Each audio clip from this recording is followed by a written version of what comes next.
11h, Europe 1 Culture Média. Philippe Vandel. Bonjour Louise Bernard. Bonjour Philippe, bonjour tout le monde. Louise, au sommaire de votre journal des médias. Alain Chabat s'est un peu confié sur ses nouveaux projets, notamment son Late Show. TF1 a dévoilé de son côté ses nouveautés pour les Energy Music Awards. Et puis on parlera de la colère de 70 médias indépendants. Et au Royaume-Uni, le Daily Mail a-t-il utilisé des techniques d'espionnage? On se pose la question en fin de journal. Mais d'abord, comme tous les jours, on commence par les audiences qu'ont regardé les Français hier soir.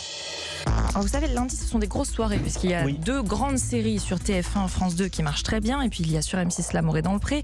Hier soir, c'est le final de la série Les combattantes sur TF1 qui a été le plus regardé, 4 760 000 téléspectateurs, 23% de part d'audience, c'est en hausse par rapport à la semaine précédente. C'est normal, quand une série se termine en général, ça augmente, c'est normal, sauf que c'est pas le cas sur France 2, vous allez voir. D'abord, je vous donne le score d'M6 L'amour est dans le pré, 3 930 000 téléspectateurs. Ça marche toujours très bien, 19,4% de part d'audience. Et puis on arrive donc à France 2. C'était là aussi le final des Rivières pourpres, 2 430 000 téléspectateurs. C'est en légère baisse. Ça contredit donc ce que je viens de vous dire pour TF1. Non mais tout le monde ne peut pas monter en même temps. Mais donc, non, mais ça se maintient. En réalité, ça se maintient quand même très bien. 11,2% de part d'audience. Et à noter que le film d'Arte est devant celui de France 3 hier soir. Europe 1, le journal des médias. Arte, c'était Soleil Vert, si je me souviens bien. Exactement. Alain Et France Chabat, 3, il faut sauver le soldat Ryan. Rediffusé. Et Soleil Vert également. Alain Chabat, on dévoile un peu plus sur son Late Show sur TF1. Oui, il était invité dans l'émission C'est à vous hier soir. Il a confirmé le côté éphémère, événementiel, on peut dire, de cette future émission. Il y aura donc 10 numéros seulement, du 21 novembre au 2 décembre, c'est-à-dire tous les soirs pendant 2 semaines sur TF1 à 23h. Alors Alain Chabat n'a pas voulu donner de nom d'invité. Il a seulement indiqué que l'acteur Laurent Lafitte y participerait. Il était assis juste à côté de lui à la table de C'est à vous, comme ils étaient venus ensemble faire la promo d'un film. Et voilà ce qu'il a bien voulu confier sur son Late Show. On adore les Late Show depuis Johnny Carson jusqu'à Fallon, en passant par Kimmel, Conan O'Brien et tout le monde. Donc on va reprendre les codes du Late Show et essayer de faire passer une heure rigolote aux gens. Il y aura un invité musical chaque soir, voilà, en live, enfin du vrai live avec du vrai son, quoi. Voilà, et en public. Et peut-être en direct? Non, pas du tout en direct. Pas du tout en direct. On l'enregistre avant et voilà. Donc on sera, il n'y aura pas des trucs d'actu chaud, mais tant mieux parce que j'en peux plus de l'actu. Effectivement, pas du tout d'actualité chaude puisqu'on connaît en fait les dates d'enregistrement. Les émissions seront tournées du 26 octobre au 8 novembre, un mois avant les diffusions. Donc effectivement, on ne peut pas se permettre de parler d'actualité. Et les inscriptions sont d'ailleurs ouvertes si vous voulez faire partie du public. C'est comme ça d'ailleurs qu'on a eu connaissance des dates d'enregistrement. Et Alain Chabat a également parlé de son autre projet. Cette fois, c'est pour Netflix, l'adaptation d'un Astérix et Obélix en série animée. Oui, le combat des chefs version 3D, 5 épisodes de 30 minutes. Alors il n'a pas révélé quand ça serait mis en ligne, d'autant qu'il travaille en fait encore dessus. Oui, on est en plein dedans, on est dans tout en même temps en fait. Les personnages, trouver le visuel des personnages pour évidemment qu'on reconnaisse Astérix, Obélix et toute la bande. Il y a des nouveaux personnages qu'il faut créer, il faut qu'ils appartiennent à l'univers du Derzo aussi. Les décors, tout. Donc là, c'est écrit, les épisodes sont écrits. Et maintenant, on travaille beaucoup sur tout le visuel, voilà. Mais on espère que ce sera aussi réussi que le premier Astérix qu'il avait réalisé. C'était au cinéma, Astérix Obélix Mission Cléopâtre, un film devenu culte, on peut le dire. Chaque réplique est bien connue de beaucoup de gens. Retour du côté de la télévision, TF1 vient d'annoncer les nommés des Energy Music Awards et les nouveautés de l'émission. Oui, la cérémonie aura lieu cette année encore en direct de Cannes et pour sa 24e édition, il y a du nouveau du côté des catégories. Celle du clip de l'année va se diviser en deux pour devenir clip francophone de l'année et clip international. Et puis 3 vraies nouvelles catégories font aussi leur apparition. Social Hits pour récompenser les titres qui émergent grâce, je cite, aux nouveaux médias digitaux. En fait, c'est par exemple les chansons qui émergent grâce à TikTok notamment. C'est un vrai phénomène.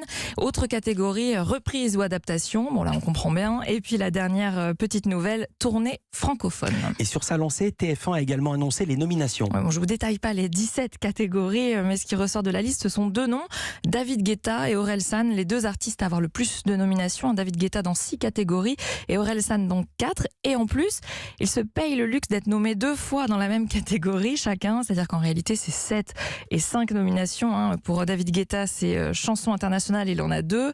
Et clip francophone pour Orelsan, 2 clips aussi représentés. Et puis, on va quand même parler des femmes. Du côté des artistes féminines, c'est la Belge Angèle qui a 3 nominations, dont celle de l'artiste féminine francophone de l'année. L'incertitude désormais, c'est la présence ou non des artistes nommés à la cérémonie. Avant, la grande force des Energy Music Awards, c'était chaque année de parvenir à être un peu le festival de Cannes de la musique. C'était un événement où se mêlaient stars internationales et françaises.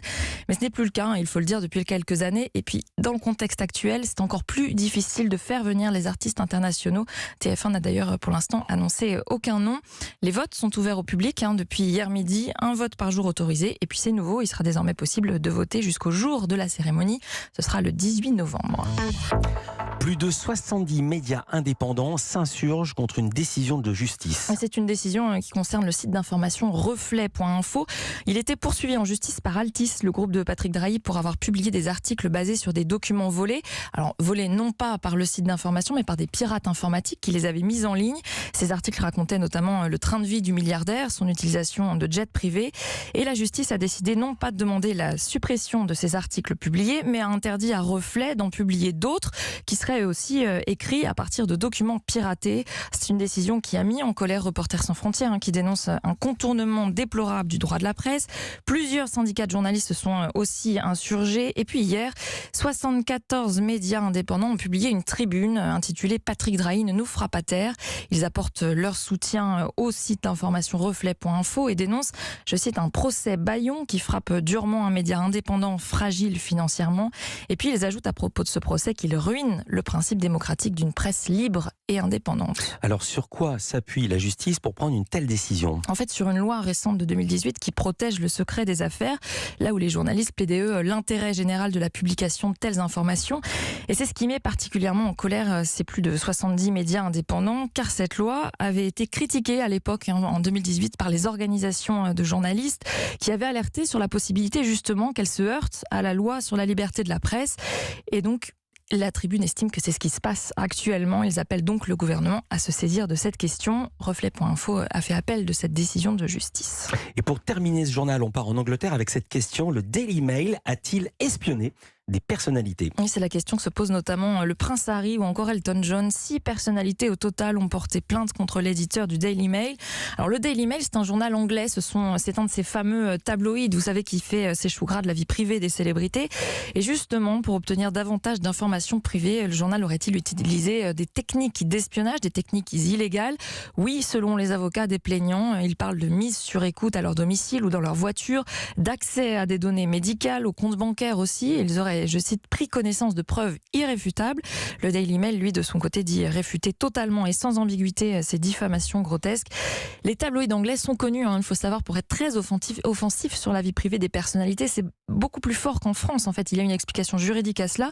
Chez nous, si une personnalité attaque en justice un magazine People, les juges vont souvent pencher pour le respect de la vie privée, alors qu'au Royaume-Uni, ils tiennent beaucoup à l'argument de l'intérêt public, ce qui justifierait alors la publication d'informations dans ces tabloïds. On suivra évidemment ce feuilleton. Merci beaucoup Louise Bernard. Toutes ces infos à retrouver dans notre feuilleton à nous, c'est la newsletter média. L'inscription est gratuite sur europe1.fr. À demain Louise pour un nouveau journal des médias. À demain.